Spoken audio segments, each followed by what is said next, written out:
Salut, bienvenue dans cette session spéciale notion infirmier. Aujourd'hui, on plonge dans l'asthme, un sujet important de l'UE2.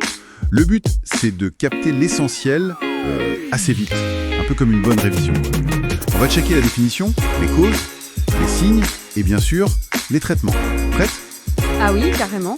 On va essayer de rendre ça le plus clair possible. L'asthme, c'est vrai que c'est vaste, mais on va se concentrer sur les points clés pour bien piger la prise en charge. Super. Alors, pour commencer, tout simple. L'asthme, c'est quoi exactement ? Les fiches parlent d'inflammation chronique des bronches, souvent liée aux allergies. C'est bien ça ? Et ce terme atopie, ça veut dire quoi au juste ? C'est exactement ça. C'est une maladie inflammatoire chronique qui touche les bronches. Et l'atopie, c'est une sorte de prédisposition. Souvent, c'est génétique, mais l'environnement joue aussi. C'est une tendance à réagir un peu trop fort à des choses normalement banales, les allergènes. Pollen, acariens, tu vois. Une hypersensibilité, en gros.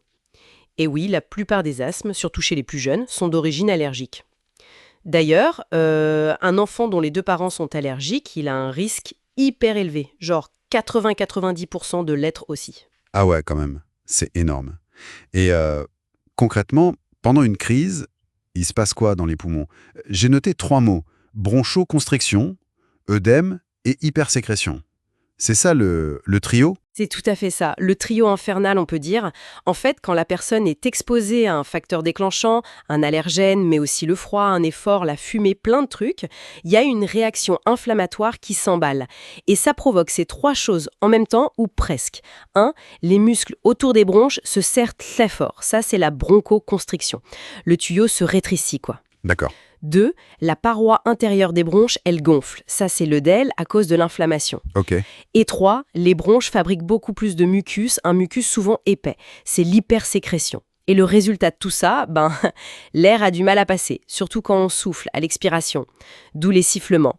Il y a aussi des médiateurs chimiques, comme les leucotriènes ou l'histamine, qui jouent un rôle important là-dedans. Ok, je visualise mieux le truc.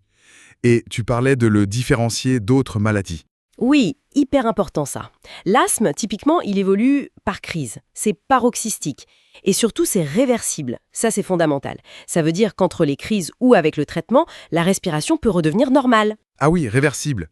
C'est la grosse différence avec la BPCO alors ? Exactement. La BPCO, la bronchopneumopathie chronique obstructive, souvent liée au tabac, elle, c'est une obstruction qui est permanente et qui s'aggrave avec le temps. C'est pas réversible comme l'asthme. Compris. Réversible, le mot-clé.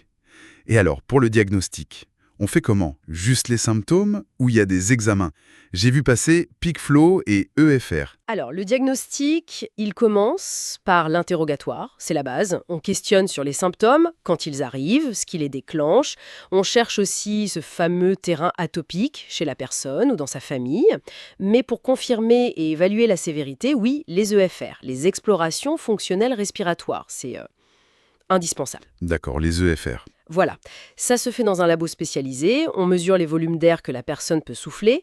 Le plus important, c'est le VMS, le volume expiré en 1 seconde, et la CVF, la capacité vitale forcée. On regarde le rapport VMS sur CVF. S'il est bas, genre moins de 60 ou 80%, ça montre qu'il y a une obstruction. Et surtout, on fait le test de réversibilité. On mesure avant et après avoir donné un bronchodilatateur rapide, comme le salbutamol. Si le VMS augmente bien après, ça confirme que l'obstruction est réversible. Et donc que c'est bien de l'asthme. Ok, c'est clair. Et le PIC-FLO alors ? Le PIC-FLO ou DEP, débit expiratoire de pointe, c'est plus simple. C'est un petit appareil portable, la personne souffle dedans, le plus fort et le plus vite possible, ça mesure le débit maximal. C'est surtout utile pour le suivi à la maison, pour que la personne surveille elle-même son asthme au quotidien. Et justement, les signes typiques d'une crise, c'est quoi les alertes ? Alors, le signe principal, c'est la dyspnée, la difficulté à respirer. Souvent, c'est une gêne avec des sifflements qu'on entend, surtout en soufflant. La crise, elle arrive souvent assez brutalement. Et un truc assez typique, c'est qu'elle réveille la nuit ou survient tôt le matin. Ah oui, la nuit. Oui, il y a aussi la toux, souvent sèche au début, puis elle peut devenir un peu plus grasse, et une sensation d'oppression, de poitrine serrée.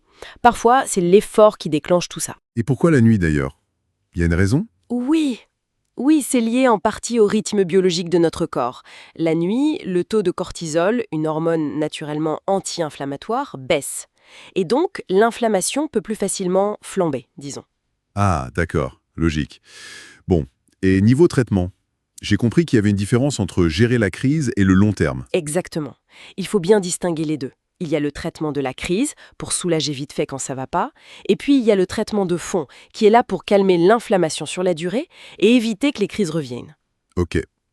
Et pour la crise, on donne quoi? Pour la crise, le but, c'est d'ouvrir les bronches rapidement. Donc, les médicaments clés, ce sont les bronchodilatateurs d'action rapide. Les bêta-2-mimétiques, comme le salbutamol, la fameuse ventoline bleue, quoi. Parfois, si c'est sévère, on associe un autre type, les anticholinergiques, comme l'ipratropium. Et si la crise est vraiment forte, on peut donner des corticoïdes par voie générale, en comprimé ou en injection, mais sur une courte durée. D'accord. Et le traitement de fond alors? Alors là, le traitement de fond, le pilier, vraiment la base, ce sont les corticoïdes inhalés, CI. Ils agissent directement dans les bronches pour calmer l'inflammation chronique. C'est ça qui évite les crises. Et très souvent, on les associe avec des bêta-2-mimétiques de longue durée d'action, BALA. Ça aide à garder les bronches bien ouvertes sur la durée. Souvent, les deux sont dans le même inhalateur, c'est plus simple. CI et BALA. Ok. Voilà. Après, il y a d'autres options, comme les antileucotriènes ou des traitements plus spécifiques, des biothérapies, pour les asthmes très sévères. Mais la base, c'est vraiment CI, seul ou avec un BALA. Et on ajuste ce traitement par palier. On commence et si ça suffit pas, pour bien contrôler l'asthme, on augmente un peu ou inversement. Super clair.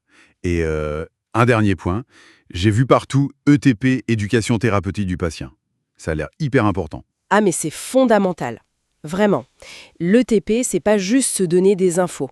C'est un processus pour aider la personne qui vit avec l'asthme, et sa famille aussi, à acquérir les compétences pour bien gérer la maladie au quotidien. Et ça veut dire quoi concrètement, acquérir les compétences? Mais ça veut dire, par exemple, bien comprendre ce qu'est l'asthme, pourquoi il faut un traitement de fond même quand tout va bien, savoir utiliser correctement son ou ses inhalateurs, parce que c'est pas si simple, il y a plein de modèles différents et la technique est cruciale pour que le médicament aille au bon endroit. Ah oui, la technique d'inhalation. Exactement. Ça veut dire aussi reconnaître les signes qui montrent que l'asthme s'aggrave pour pouvoir réagir tout avant la grosse crise. Identifier ses propres facteurs déclenchants et savoir comment les éviter au maximum. Et puis savoir quoi faire en cas de crise, suivre son plan d'action personnalisé, qui est défini avec le médecin, apprendre à utiliser son peak flow, interpréter les zones de couleur.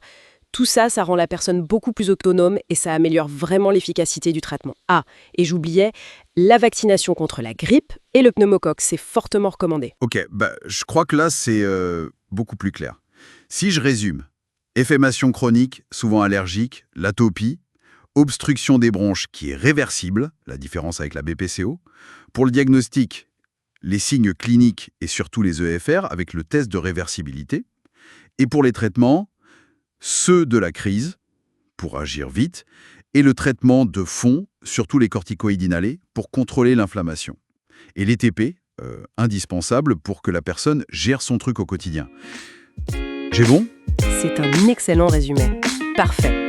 Tu as vraiment cerné les points essentiels. Si on comprend bien cette logique inflammation, obstruction réversible et le rôle de chaque traitement, ça aide énormément pour la prise en charge. Carrément.